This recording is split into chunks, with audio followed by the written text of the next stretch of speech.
Hello friends, welcome back to my channel. இன்றைக்கி நம்ம சேனலில் அதிகம் நார்ச்சத்து நிறைந்த சீனிக்கிழங்க குழந்தைங்க அவிச்சு கொடுத்தா சாப்பிட மாட்டாங்க. குழந்தைங்க சாப்பிட்ற மாதிரி கட்லெட்டு, சூப்பரான கேக்கு, இந்த மாதிரி வித்தியாசமாக செஞ்சு கொடுங்க. கண்டிப்பாக குழந்தைங்க விரும்பி சாப்பிடுவாங்க. இன்றைக்கி இந்த சீனிக்கிழங்கு வச்சு 4 விதமான ரெசிபி தாங்க உங்களோட ஷேர் பண்ண போகிறேன். இந்த 4 விதமான ரெசிபியுமே வீட்டில் இருக்கிற பொருளும் சீனிக்கிழங்கும் வச்சுருந்தா ரொம்ப ரொம்ப சிம்பிளாக தான் நான் உங்களோட ஷேர் பண்ணுறேங்க. வாங்க இந்த ரெசிபிஸ் எல்லாமே எப்படி பண்ணணும்னு வீடியோக்குள்ளே போய் பார்த்துடலாம். இந்த ரெசிபி செய்கிறதுக்கு நான் ஒரே ஒரு பெரிய கிழங்கு சீனிக்கிழங்கா எடுத்திருக்கேன்.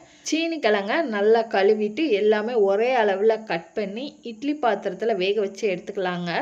தண்ணி நல்லா கொதிச்சதுக்கப்புறம் நம்ம கட் பண்ணி வச்சுருந்த சீனிக்கிழங்கை ஒரு 10லேருந்து ஒரு 15 நிமிஷம் வேக வச்சு எடுத்துக்கலாம். இப்போ ஒரு 15 நிமிஷம் கழித்து நம்ம ஓப்பன் பண்ணி பார்த்துடலாம். ஒரு குச்சியோ இல்லை நைஃபோ வச்சு நீங்கள் குத்தி பார்க்கும்போது அப்படியே சாஃப்டாக உள்ளே இறங்கணும். பாருங்கள், நான் நைஃப் வச்சு குத்தி பார்க்குறேன். நல்லா சாஃப்டாக உள்ளே இறங்குது பாருங்கள். சீனிக்கிழங்குள்ளே இந்தளவுக்கு பார்த்திங்கன்னா நல்லா சாஃப்டாக வெந்திருக்கணும். சக்கரவள்ளி கிழங்கு நல்லா ஆறுனதுக்கப்புறம் நம்ம தோலை உரித்து ஒரு கிண்ணத்தில் மாற்றி எடுத்துக்கலாங்க. தோலை உரிச்சிட்டு நைஸாக பார்த்திங்கன்னா கொஞ்சம் கூட கட்டியே இல்லாமல் கைட்டை நல்லா மசிச்சு விட்டுக்கோங்க. கைட்டை மசிச்சதுக்கப்புறம் ஒரு ஸ்பூன் வச்சும் நல்லா இந்த மாதிரி மசிச்சு விட்டுக்கோங்க. 1-2 கட்டிகள் இருந்தாலும் பார்த்திங்கன்னா நல்லா மசிஞ்சு வந்துடும். அதனால் ஒரு ஸ்பூனை வச்சும் பார்த்திங்கன்னா இந்தளவுக்கு நல்லா மசிச்சு விட்டுட்டு 2 ஸ்பூன் மட்டும் சர்க்கரை சேர்த்துக்கலாங்க. சீனி சேர்த்துக்கலாம். ஏற்கனவே பார்த்திங்கன்னா சக்கரவள்ளி கிழங்கு ஸ்வீட்டாக தான் இருக்கும். நம்ம எக்ஸ்ட்ரா பார்த்திங்கன்னா கொஞ்சம் அரிசி மாவு சேர்ப்போம்.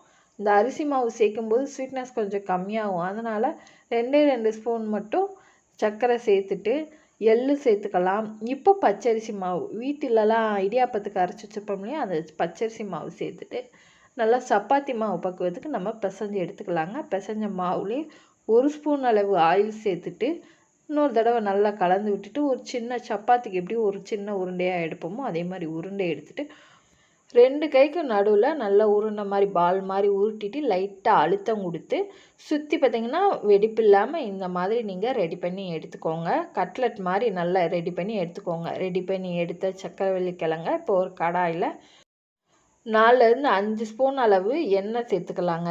எண்ணெய் மிதமான சூட்டில் இருக்கணும். மிதமான சூட்டில் இருக்கையில் நம்ம ரெடி பண்ண ஸ்வீட்டை எண்ணெயில் ஃப்ரை பண்ணி எடுத்துக்கலாம். மீடியம் ஃப்ளேம்லேயே வச்சு 2 பக்கம் பார்த்திங்கன்னா நல்லா பொன்னிறமாக சிவந்து வர வரைக்கும் நம்ம ஃப்ரை பண்ணி எடுத்துக்கலாம். வேக வச்சு எடுத்துக்கலாம். பாருங்கள், ஒரு சைடு நல்லா வெந்துருச்சு. இன்னொரு சைடு பார்த்திங்கன்னா திருப்பி போட்டுக்கலாம்.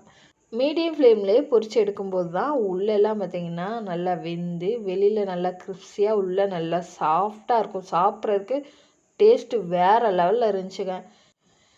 எல்லாமே போல் நல்லா வெந்து வந்துருச்சு. கலர் மாதிரி நல்லா சூப்பராக வெந்துருச்சு. இப்போ நம்ம வேறு தட்டில் எடுத்து மாற்றிக்கலாங்க.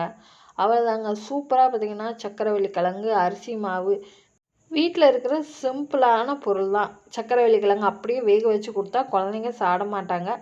அதனால் இந்த மாதிரி கொஞ்சம் டிஃப்ரெண்ட்டாக குழந்தைங்களுக்கு செஞ்சு கொடுங்க, விரும்பி சாப்பிடுவாங்க. மிக்ஸர் ஜாரில் 3/4 கப் அளவு தேங்காய், 2 ஏலக்காய் சேர்த்து தண்ணி சேர்க்காம நான் பூ போல் துருவி எடுத்துகிட்டு வந்துக்கிறேங்க. அந்த துருவின தேங்காவை ஒரு கடாயில் சேர்த்துட்டு 2 நிமிஷம் வரைக்கும் நம்ம இந்த தேங்காயில் உள்ள ஈரப்பதம் போகிற வரைக்கும் வறுத்து கொடுத்துக்கலாங்க. இந்த வறுத்த தேங்காய் கூட வேணும் 1 கப் அளவு சீனிக்கிழங்கு அவிச்சு வேக வச்சு மசிச்சு எடுத்த சீனிக்கிழங்கை நான் சேர்த்துக்கிறேன்.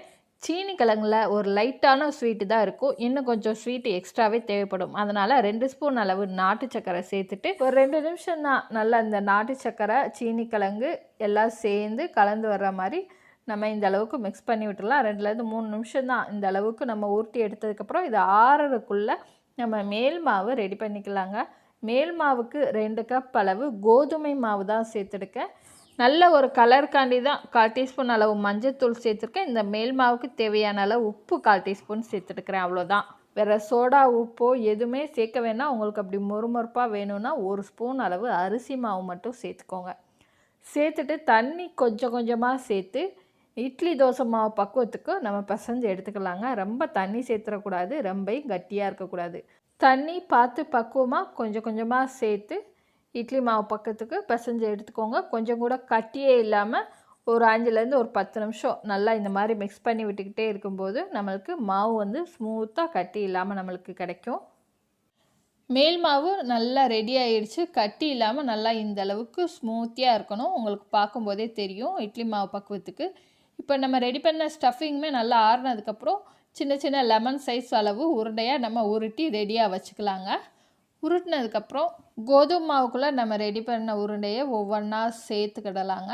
சேர்த்துட்டு சூடான எண்ணெயில் நம்ம பொரித்து எடுத்துக்கிடலாங்க. இந்த மாதிரி மாவை டிப் பண்ணிவிட்டு ஒவ்வொரு மாவாக டிப் பண்ணிவிட்டு ஸ்பூன்ட்டையோ இல்லை கைட்டையோ மிதமான சூட்டில் உள்ள எண்ணெயில் உங்கள் கடாயில் எந்த அளவுக்கு பிடிக்குமோ அந்த அளவுக்கு உருண்டையை சேர்த்துட்டு உடனே மிக்ஸ் பண்ணிட வேணாம். ஒரு 2லேருந்து ஒரு 3 நிமிஷம் மீடியம் ஃப்ளேமில் வேக வச்சுட்டு ஒரு 3 நிமிஷத்துக்கு அப்புறம் கரண்டி வச்சு பாருங்கள். லைட்டாக கலந்து விடுங்க. ஒன்று ஒட்டாமல் மிதமான சூட்டில் நம்ம சுசியத்தை வேக வச்சு எடுத்துக்கலாங்க. நல்லா 2 பக்கம் திருப்பி போட்டு இந்த மாதிரி நல்ல கலர் சேஞ்ச் ஆகி வர்றப்போ நம்ம எண்ணெயிலேருந்து வடிகட்டி எடுத்துடலாங்க. சீனி கிழங்கும் கோதுமை மாவும் வீட்டில் இருக்கிற சிம்பிளான பொருள்லாம். மைதா மாவு சேர்க்க வேணாம். கோதுமை மாவு சேர்த்தாலே டேஸ்ட்டு சூப்பராக இருக்கும். சூப்பரான சுசியம் ரெசிபி ரெடி பண்ணியாச்சுங்க. இந்த ரெசிபி பண்ணுறதுக்கு நான் ஒரே ஒரு சீனி கிழங்கு, பெரிய சீனி கிழங்கு தோல் சீவி எடுத்துக்கிறேங்க. தோல் சீவின சீனி கிழங்கு நம்ம காய் துருவலில் வச்சு துருவி எடுத்துக்கலாங்க. ரொம்ப மீடியமான சைஸில் உள்ள துருவலில் வச்சு நம்ம துருவி எடுத்துக்கலாம். பாருங்கள், இந்த மாதிரி துருவி எடுத்துக்கோங்க. துருவின சீனிக்கிழங்க நம்ம ஒரு பாத்திரத்துலேயோ இல்லை ஒரு டம்ளர்லேயோ ஒரு கிண்ணத்துலேயோ நம்ம அளந்து எடுத்துக்கலாங்க. அளந்து சேர்க்கும்போது தான் மற்ற இன்க்ரீடியன்ஸ் சேர்க்குறதுக்கு பார்த்திங்கன்னா ஈஸியாக இருக்கும், சூப்பரான டேஸ்ட்டில் இருக்கும். நான் ஒரு கிண்ணத்தில் பார்த்திங்கன்னா அளந்து எடுத்துக்கிறேன். ரொம்ப அழுத்தி எடுக்காமல் லைட்டாக மட்டும் அழுத்தி அளந்து எடுத்துக்கலாம். நம்ம 2 கிண்ணம் அளவு சீனி கிழங்கு இருந்துச்சு, அளந்து எடுத்திருக்கேன். 2 கிண்ணம் அளவு சீனி கிழங்குக்கு 1 கப் அளவு தேங்காவை நம்ம மிக்சர் ஜாரில் சேர்த்து துருவலாக துருவி எடுத்துக்கிடுவோம். தண்ணி எதுவும் சேர்க்காமல் பூ போல் துருவி எடுத்துகிட்டு வந்ததை நம்ம சீனி கிழங்குடையே சேர்த்துடலாங்க. இப்போ அதே மிக்சர் ஜாரில் 3/4 கப் இல்லைன்னா 1/2 கப் அளவு சர்க்கரை போதும். 2 ஏலக்காவும் சேர்த்துக்கோங்க. வாசனைக்காண்டி 2 ஏலக்காவும் சேர்த்துட்டு நல்லா பொடுசாக பவுட்ரு பண்ணி எடுத்துகிட்டு வந்துக்கலாம். நீங்கள் ஏற்கனவே பார்த்தீங்கன்னா சீனி கிழங்குல ஸ்வீட் இனிப்பு இருக்கும், அதனால் 3/4 கப்லேருந்து 1/2 கப் அளவு கரெக்டான அளவாக இருக்கும். பொடி பண்ண சர்க்கரையும் நம்ம சீனி கிழங்கோட சேர்த்துடலாம். சேர்த்துட்டு 3/4 கப்லேருந்து 1/2 கப் அளவு ரவை சேர்த்துடலாம். ரவையும் சேர்த்துட்டு 2 டீஸ்பூன் நான் நெய் சேர்த்துக்கிறேன். டீஸ்பூன் அளவு நான் சேர்த்துருக்கேன், நீங்கள் 1 ஸ்பூன் கூட நெய் சேர்த்துக்கலாம். 2 டீஸ்பூன் எண்ணெய் சேர்த்துருக்கேன். வாசனையே வராத எண்ணெய் சேர்த்துட்டு லைட்டாக ஒரு பிஞ்ச் அளவு மட்டும் நீங்கள் உப்பு சேர்த்துக்கிடலாம். நிறைய சேர்க்க வேணால், உப்பு மட்டும் சேர்த்துட்டுக்கோங்க. சேர்த்துட்டு கைட்டை பார்த்திங்கன்னா மிக்ஸ் பண்ணி விட்டுக்கலாம். இந்த சர்க்கரை, தேங்காய், நம்ம துருவின சீனி கிழங்கு எல்லாமே சேர்த்து மிக்ஸ் பண்ணி விட்டுக்கலாம். இப்போ உதிரி உதிரியாக இருக்கும். 1 நிமிஷத்துலேருந்து ஒரு 2 நிமிஷம் நல்லா பிணைஞ்சு கொடுக்கும்போது பார்த்திங்கன்னா இந்த சர்க்கரை, இந்த சீனி கிழங்குல உள்ள தண்ணி விட்டு வரும். அந்த தண்ணியிலே பார்த்திங்கன்னா இந்த ரவை நல்லா ஊறி சீக்கிரமே வெந்து வந்துடும். எக்ஸ்ட்ரா தண்ணி எதுவுமே சேர்க்க வேணாம். கைட்டை இந்த மாதிரி ஒரு 5 நிமிஷம் நல்லா கலந்து விடுங்க, போதும். இப்போ பார்க்கும்போதே உங்களுக்கு தெரியும் நல்லா தண்ணி விட்டு வந்திருக்கும். ஸோ இது கொஞ்சம் ஓரமாக இருக்கட்டும். இப்போ ஒரு பாத்திரத்தில் நெய்யோ எண்ணெயோ தடவிட்டு கோதுமை மாவு இல்லைன்னா மைதா மாவு இல்லைன்னா கார்ன்ஃப்ளவர் மாவு எதுனா ஒரு மாவு சேர்த்து நம்ம பாத்திரம் பூரா டஸ்ட் பண்ணி எடுத்துக்கலாங்க. இந்த மாதிரி டஸ்ட் பண்ணி எடுத்துக்கலாம். நான் பார்த்திங்கன்னா மைதா மாவு சேர்த்து டஸ்ட் பண்ணி எடுத்துக்கிறேன். இந்த மாதிரி இந்த டஸ்ட் பண்ண கிண்ணத்தில் நம்ம ரெடி பண்ணின சீனி கிழங்கு, ரவா, தேங்காய் எல்லாம் மிக்ஸ் பண்ணி வச்சுருந்தோம் இல்லையா, அந்த கலவையை நம்ம உள்ளே வச்சு ஒரு போல் சமப்படுத்திக்கலாம். ஸ்பூன் வச்சு பாருங்க, ரொம்ப அழுத்தி விடாமல் ஜஸ்ட் லைட்டாக அழுத்தி விட்டு ஒன் போல் சமப்படுத்திக்கோங்க. இப்போது ஒரு குக்கரை அடுப்பில் ஃப்ரீ ஹீட் பண்ணி வச்சுருக்கேங்க. ஒரு 10 நிமிஷம் பார்த்திங்கன்னா ஃப்ரீ ஹீட் பண்ணி வச்சுருக்கேன். அந்த குக்கர் மேலே ஒரு ஸ்டாண்டு போட்டிருக்கேன். ஸ்டாண்டு போட்டுட்டு நம்ம ரெடி பண்ணி மிக்ஸ் பண்ணி வச்சுருந்த சீனி கிழங்கு, தேங்காய் துருவல், ரவை சேர்த்து மிக்ஸ் பண்ணி வச்சுருந்த கலவையை நம்ம அந்த ஸ்டாண்டு மேலே வச்சு ரப்பர் குக்கரில் பார்த்திங்கன்னா ரப்பர் மட்டும் போட்டிருக்கேன், விசில் போடாமல் மீடியம் ஃப்ளேமில் 25 நிமிஷத்துலேருந்து 30 நிமிஷம் வரைக்கும் நம்ம வேக வச்சு எடுத்துக்கலாம். ஒரு நைஃப்ட்டை நம்ம குத்தி பார்க்கலாங்க. குத்தி பார்க்கும்போது இது வெந்துருச்சா வேகலையான்னு எப்படி தெரியும்னா, நம்ம பிசையில் பார்த்திங்கன்னா தண்ணி விட்டு வந்திருக்கும். அந்த தண்ணி மாதிரி கத்தியில் ஒட்டாமல் இருந்துச்சுன்னா அந்த கேக் நல்லா குக் ஆயிருச்சுன்னு அர்த்தம். இப்போ நல்லா ஆறட்டும். ஒரு 2 மணி நேரம் நல்லா ஆற விட்டு சுற்றி பார்த்திங்கன்னா கத்தி வச்சு நல்லா எடுத்து விட்டுட்டு ஒரு தட்டில் கவுத்துனீங்கன்னா போதுங்க, சூப்பராக அன்மோல்ட் ஆகி வந்துடும். சுற்றி எடுத்து விட்டுக்கோங்க. நம்ம கவுத்திட்டு லைட்டாக மேலே தட்டி விட்டுருலாங்க. தட்டி விட்டாச்சு பாருங்கள், சூப்பராக அன்மோல்ட் ஆகி வந்துச்சு. பாத்திரமும் பாருங்கள் அடி பிடிக்கவே இல்லை. சூப்பரான சீனி கிழங்குல சுவையான கேக்கு. இந்த கேக்கு சாப்பிட்றதுக்கு எப்படி இருந்துச்சுன்னா அந்த நெய் கேக்கு, தேங்காய் நெய் கேக்கு மாதிரி சாப்பிட்றதுக்கு சூப்பராக இருந்துச்சு. உங்களுக்கு விருப்பமான ஷேப்பில் ரவுண்ட் ஷேப்லேயோ ஸ்கொயர் ஷேப்லேயோ உங்களுக்கு விருப்பமான ஷேப்பில் நீங்கள் பீஸ் போட்டு எடுத்துக்கிடலாம்.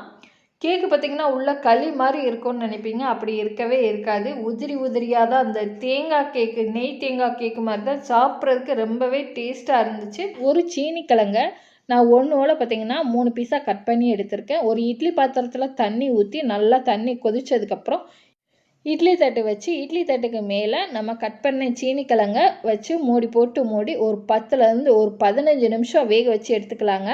இப்போ ஒரு 15 நிமிஷம் ஆயிடுச்சு. சீனி கிழங்கு பாருங்கள் நல்லா சாஃப்டாகவே வெந்து வந்திருக்கு. இப்போ வெந்த சீனி கிழங்க நல்லா ஆறுனதுக்கப்புறம் சீனி கிழங்கோட மேல் தோலை நம்ம உரித்து எடுத்துக்கலாங்க. நல்லா வெந்தால் தான் இந்த மாதிரி தோல் உரிக்க வரும்.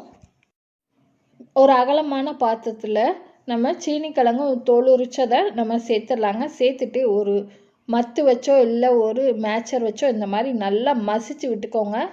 கொஞ்சம் கூட கட்டியே இல்லாமல் எல்லாமே சேர்த்து இந்த மாதிரி மசிச்சு விட்டுக்கோங்க.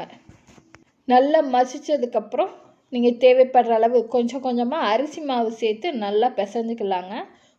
அரிசி மாவு சேர்த்து ரொம்ப இறுக்கமாக பிசையாமல் அளவாக சேர்த்து நம்ம பிசைஞ்சு எடுத்துக்கலாங்க. நான் செகண்ட் டைம் பாருங்கள் இன்னும் கொஞ்சம் அரிசி மாவு சேர்த்து பிசைஞ்சுக்கிறேன். ஒரு 3லேருந்து ஒரு 4 ஸ்பூன் அளவு அரிசி மாவு சேர்த்து தான் நான் பிசைஞ்சிருக்கேன்.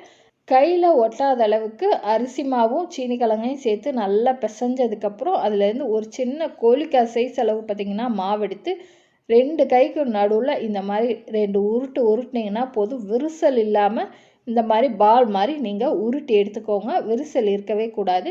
இப்போ ஒரு அகலமான பாத்திரத்தில் 1 ஸ்பூன் அளவு பச்சரிசி மாவு, இடியாப்ப மாவோ இல்லை பச்சரிசி மாவோ எதுனாலும் சேர்த்துட்டு ஒரு 30 செகண்ட் வறுத்து கொடுத்துட்டு 1 கப் அளவு பால் சேர்த்துடுக்கிறேன். நல்லா காய்ச்சி ஆற வச்சு திக்கான பால் எடுத்துருக்கிறதுனால நான் 1 கப் அளவு தண்ணியும் சேர்த்துக்கிறேன்.